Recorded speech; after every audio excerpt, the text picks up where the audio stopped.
I'm feeling vulnerable and I want to know, should I put it in my video?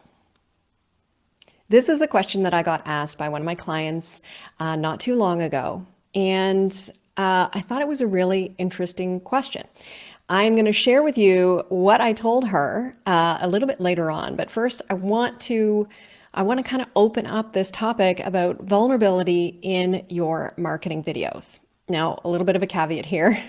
Vulnerability, the definition is vast. So we're not talking about being vulnerable and in danger of physical or emotional harm. We're talking about the vulnerability that we feel when we create videos because we are sharing ourselves, because we're exposing ourselves to, frankly, the risk of judgment. And we might be showing up in a way that's less than perfect.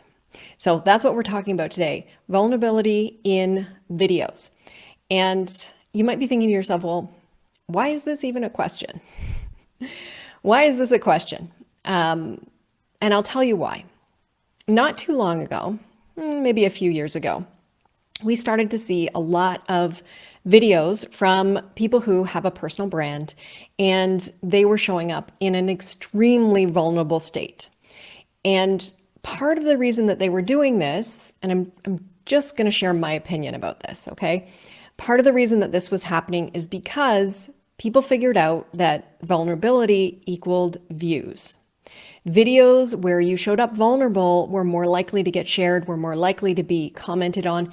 People are empathetic humans, right? They see someone in distress and they want to help them. They want to see what's going on. They want to inquire. They get curious. So these videos had comments. These videos had engagement. These videos were shared. These videos had views.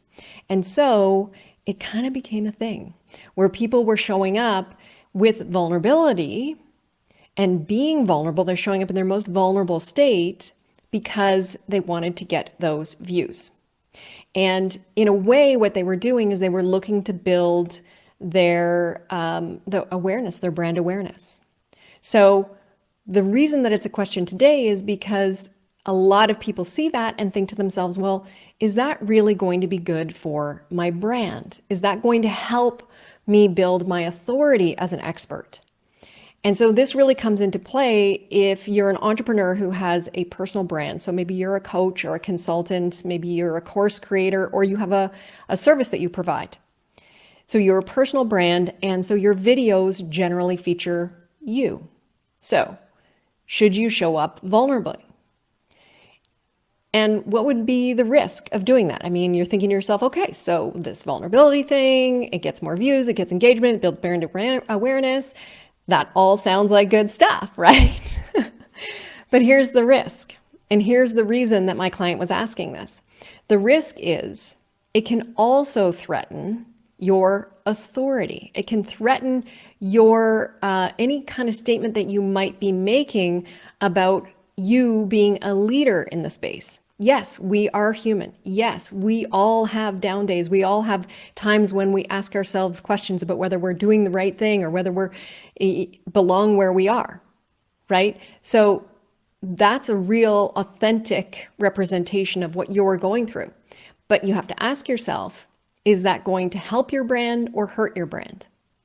And so there's a great big fat depends, really depends on who you are, what your brand is all about, who you help, and what they need you to be. Okay? Which leads me to what I told my client when she asked me this question. Now, let me give you a little bit of background without completely sharing too much information about who she is.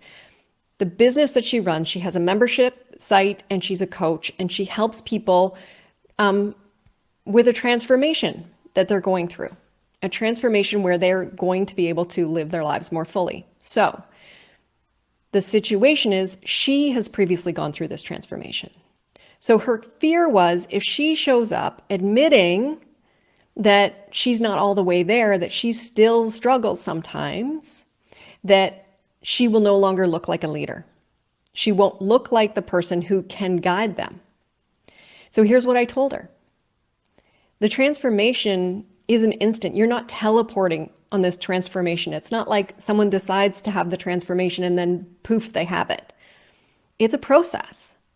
And for her, it was important for people to see that the process is ongoing, that there's maintenance, that you have to keep going in working towards getting to that transformation and staying in that transformed state. So for her, showing up, being a little bit vulnerable, and talking about what she now knows she needs to do when she finds herself in this state, right? Here's the key.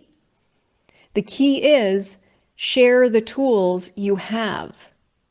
That's what I told her. I said, if you're going to show up and be vulnerable, and which is great because then people will see that you really do still go through this, that you really are in that transformation state still, and that's what they can expect. And they'll feel better about themselves because they won't feel like they're not living up to an impossible situation. But share the tools that you have in your toolkit that are going to help, that you're going to use to get out of this place that you're at, right? Where you're feeling vulnerable, where you're feeling lesser than, where you're feeling like you're stuck in the middle and you never got the transformation, right? Because you're constantly working towards it. Now, I hope I'm not being too vague here. I hope that you understand what I'm saying, in that for her, the advice was be vulnerable if it's authentic.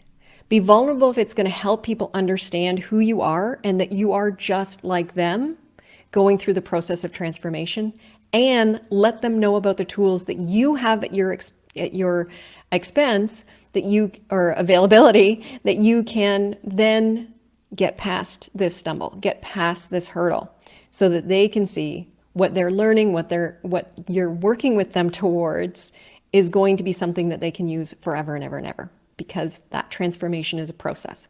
So that's the advice that I gave to her very specifically, and maybe it applies to you. But if it doesn't, let me give you a couple of questions you can ask yourself.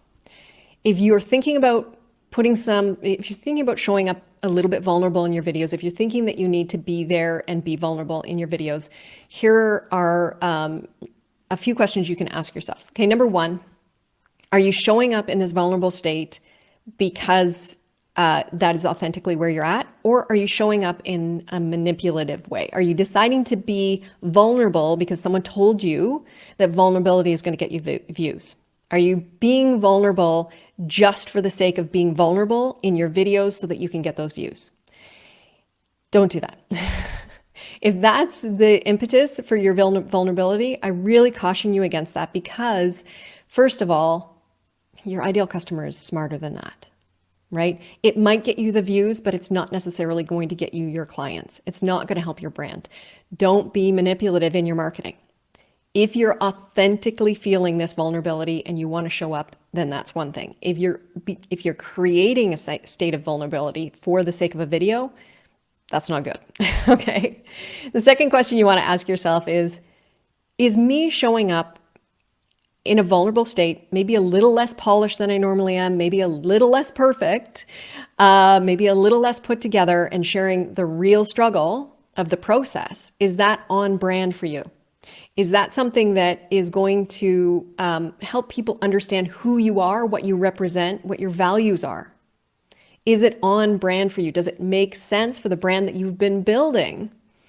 Or is it going to hurt your brand? Is it going to compromise your authority? Is it going to put you in your potential customers' eyes as someone they don't want to work with, right? Because certainly showing up authentically and having a little bit of vulnerability can increase the ability for your ideal customer to connect with you, right? To feel connected to you. Think about friendships, right? This is how friendships grow. We become more and more willing to share our vulnerabilities, our foibles, our lesser thans, right? The things that we're struggling with. That's where friendships grow. So it's the same with building a relationship with your ideal customer through video. So if it is on brand for you, then it might be a good idea and you might want to consider doing it. And the last question that I think this is the key is, what is the value to the viewer? How is the viewer going to benefit from you sharing this? How can you turn this vulnerability into a teaching moment, right? That's the advice I gave my client. How can you use this vulnerability to help them feel a little bit more okay? right? That might mean digging down to the root of the vulnerability. It might mean talking less about how you're feeling vulnerable and more about where does it come from? Because chances are your ideal customer can relate to that. In the case of my client, we dug down a little bit. The vulnerability was coming from a place of imposter syndrome, right? So common. So many people feel this way. So in sharing her vulnerability, she can dig down, talk about imposter syndrome, and then talk about the tools that she has to help people get past that. So these are the things that you want to think about, right? Are you doing it just for the sake of being vulnerable in a kind of a manipulative way, or is it authentic? Is it on brand? Is it going to help your brand or hurt your brand? And can you turn this into a teaching moment? Is there a way that you can use this vulnerability to help your viewer benefit from sharing this video? Right? All right.